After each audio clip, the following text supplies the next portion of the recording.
Bika soft. Ay. Unlimited soap na tayo. Unlimited sabon na tayo. So, ito po yung turmeric with goat milk. And I'm using the traditional oil, which is lard. Deodorized lard. And then, pakita ko po yun sa inyo yung pang ano din. Kasi may mga kasamahan kami dito na mga Muslim. Ayaw nilang gumamit. Gusto na halal. Wala akong makikita na halal na beef talo. Yan. Sarap ibabad. Hindi siya mahapdi si babad kahit sa mukha. Mag-video nga tayo ng ano. ng sa mukha na may magkamera.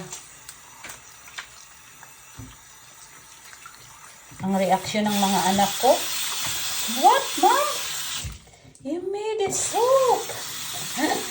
Ang unang kaninang bula. Ito naman yung turmeric with kojic.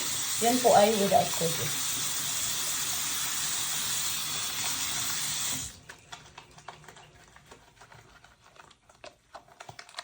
Babuli din siya kahit low percentage ng coconut kasi yung coconut oil, pag mataas ang percentage na nilalagay, kasi nakakatipid sila. But nakastrips ng skin. Yun po. Diba? Yun po.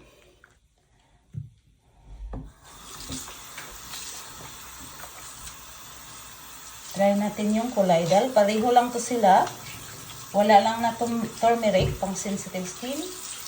And moisturize your skin and balance your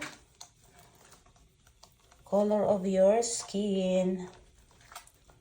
Yung mga spots.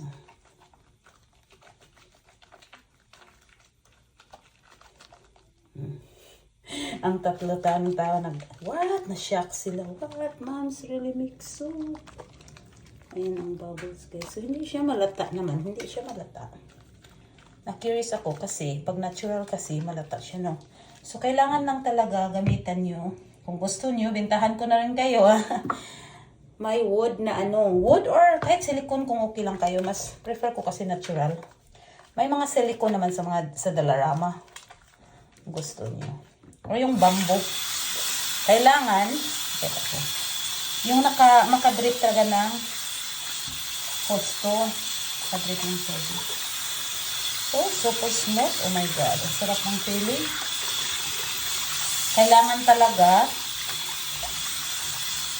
sarap ng feeling. Oh, very clean and smooth. Kailangan talaga ganito siya. So, nilagyan ko yung bathroom ng anak ko sa baba, dito sa amin. Isa-isa nito. Kasi may iba na parang may hole sa gitna, kaso kalat siya eh. Makalat yung tubig or sabon sa washroom or sa sink. Ayan, nilagyan ko isa-isa ng